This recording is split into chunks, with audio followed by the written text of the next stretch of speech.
Here we go. Ladies and gentlemen, we are back again with another video today. Okay, so I just had to, open it up with a little tribute to our last video with the Dragon Believer himself. I saw this on here today. Keep them coming, Joe Rogan says. Oh, I mean, accuse a man of believing in dragons and it just makes him that much stronger. What are you gonna do? And then, in addition to this, not only did we see that he's been posting a ton of stuff just like this all day about dragons and everything, but we did find that he posted evidence dragons were real, full documentary, 22 minutes and 59 seconds on YouTube from 2 years ago. Ancestor passed a vision of dinosaurs to its descendants by I mean, you can't make this stuff up, folks. This is so funny. I love it. I love it. I love it. I love it. I love it. They have no idea what they started. They have no idea what they've started. You attack a guy like this, dude. What do you think? What do you think's gonna happen? I mean, you can't attack him. He's just gonna He's a professional comedian. This is what comedians do, people. Come on. So, I don't know. Moving on. I mean, I also saw this too. This is absolutely hilarious. Elon posts, community notes goes hard. So for those of you who don't know what community notes is, on X, it's like a feature that Elon has added that makes it to where people from the community, like normal folks like me and you, can go into these posts and fact check them if something is not accurate, So, if somebody does say something that's not truthful, you could go in there and provide factual evidence as to why they are wrong. And that is a game changer on social media with, everything that's going on. So this is hilarious. Community notes goes hard. We are selling our baby trebuchet. We only use it a couple times. PM me, PM, I think he meant to say DM. DM me for quote. And then you just scroll down a little bit. Readers added context. This is not a baby trebuchet. This is a baby catapult.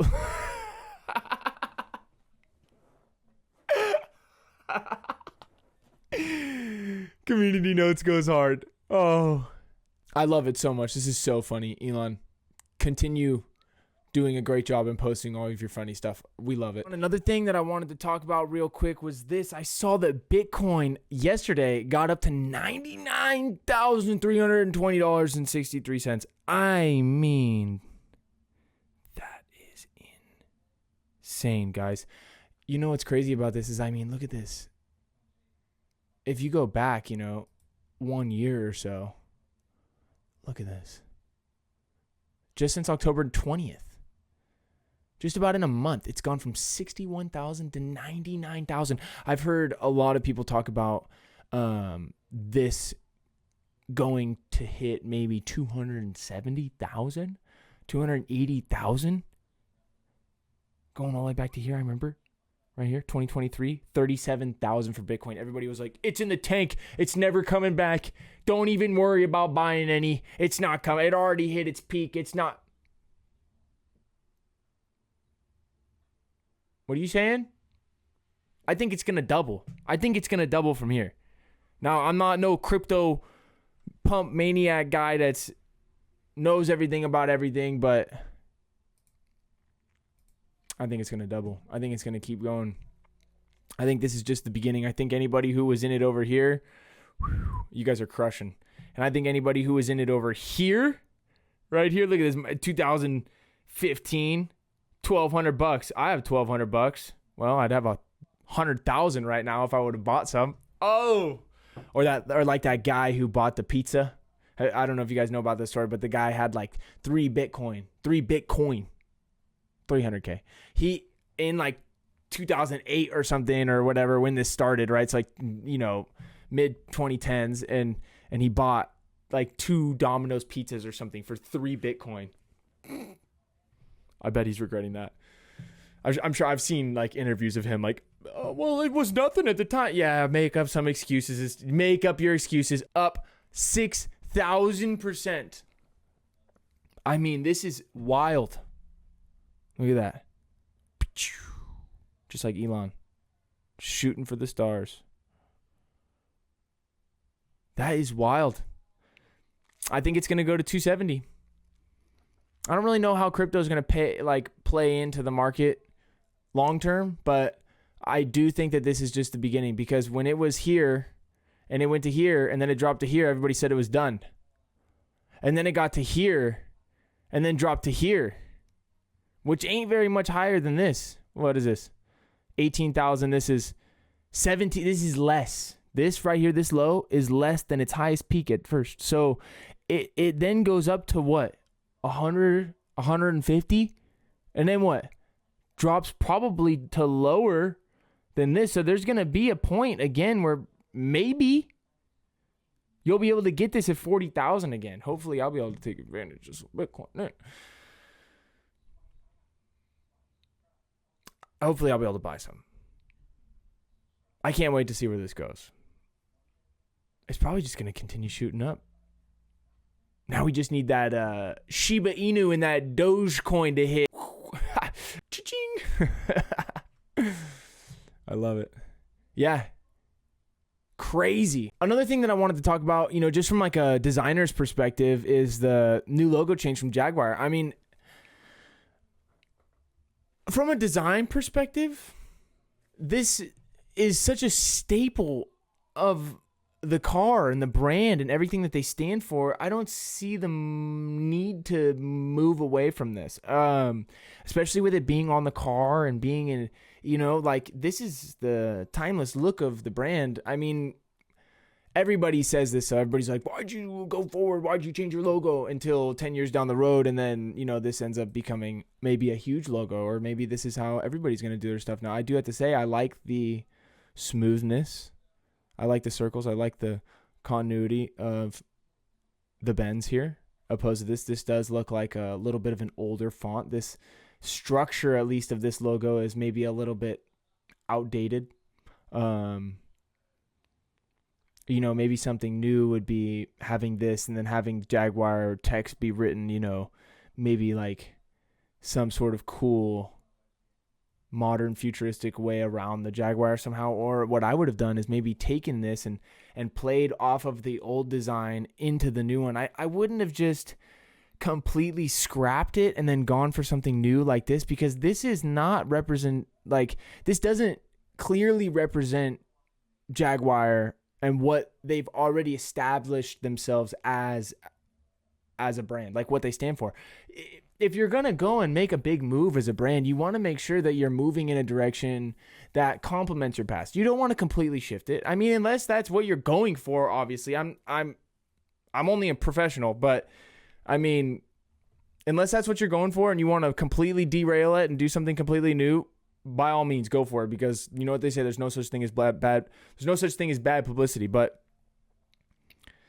from a design standpoint, I think that the logo, it could have used an update, but I don't think that this is the update that it needed. I don't think that this is a bad logo, the new one. I just don't think it's the new logo for Jaguar. I think that they should have spent a little bit more time, maybe had a few more meetings about this whole thing.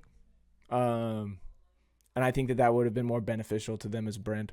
Okay, so speaking of Elon, I also saw this. This is classic. So for those of you who don't know, in 2017, when Elon tweeted, "I love Twitter," and then some guy responded and said, why don't you buy it then? And so Elon responds with, how much is it?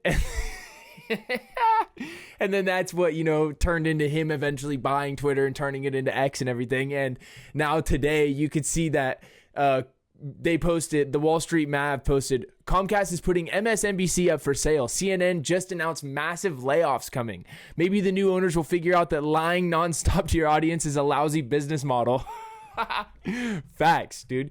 You can't lie to the American people, man. Come on, we're not stupid, dude. You got to just be truthful and honest about your intentions. That's it. So Joe Rogan says, your move at Elon Musk, which is absolutely hilarious because I'm pretty sure, somewhere down here. So this is how it started right here. You can see, babe, wake up. It's happening again.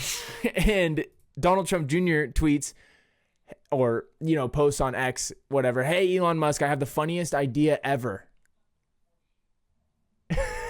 How much does it cost? Oh man, could you imagine if Elon buys MSNBC and turns it into the Truth Channel, the Truth Network? You've got, oh man, that would be absolutely unbelievable if that happened. I mean, you literally can't make this up. I feel like I'm living in a movie. This is unbelievable. So, moving on, speaking of Elon, this is absolutely hilarious. I love everything that's happening. Today is just full of jokes. And so less of the joke stuff, more something cool in tech, that I like to bring up stuff that's actually like exciting and fun that I think is cool. And here's another post from Elon that says each rocket engine produces twice as much thrust as all 4 engines on a Boeing 747. And there are 33 of them. 33 Raptor engines powering the Super Heavy booster off the pad from Starbase. I mean, look at these. 33. Look at this like, oh man. This is real life. This is a real picture. And I do Photoshop and I couldn't even, I could make this, but it would be insane. Like, look at this color that's happening here. This is so cool. Pink, orange, and blue hues. Incredible. Absolutely incredible. Okay, well, moving on. Enough X and fun memes and news for the day, but I just wanted to bring this up. This is a video that we just finished. It's for a winery out in St. Helena called Mending Wall. We did a 2-day production shoot here. We had drone footage, property shots, production shots, actor setup, staged wine tasting shots. We did an interview staged in one of the offices with the head winemaker, Thomas, and the director of marketing and hospitality, Aaron. It was a great time. We had a lot of fun. This is really what you can expect when you work with us, is something similar to this video. So I just wanted to show it to you guys today, and it's about 2 minutes. And yeah, maybe I'll pause it and talk about some stuff or whatever. But yeah, this is it. My name is Thomas Rivers Brown. I'm one of the owners here at Mending Wall Winery. What we hope to do when people come visit here is pull the curtain back on the winemaking processes. I think people get so intimidated by how wine is made, what it tastes like, what it smells like, that they don't feel comfortable commenting on what they're experiencing themselves. When you come to join us for a tasting, first you go through these beautiful gates that open up to our property. We're fortunate in where we sit with some gorgeous views of Powell Mountain and Spring Mountain. Walking up through the courtyard, someone's there to greet you, make you feel like family, and really just bring you into the culture that is Napa Valley. We've been doing this now for about 10 vintages, 11 vintages, and really our current lineup, we feel like we finally found exactly where we needed to be. Driving down our scenic driveway, you'll see our open-air production facility that was designed by Thomas himself and really is the heart of the winery.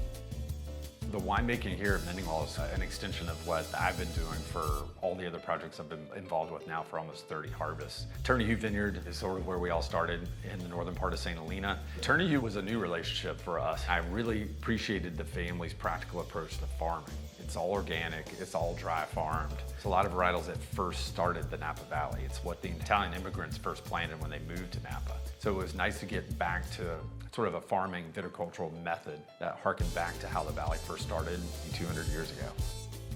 Everything happens here under one roof, whether it's fruit being processed, barrels being topped off, people enjoying a tasting. We're all one family operating under one roof.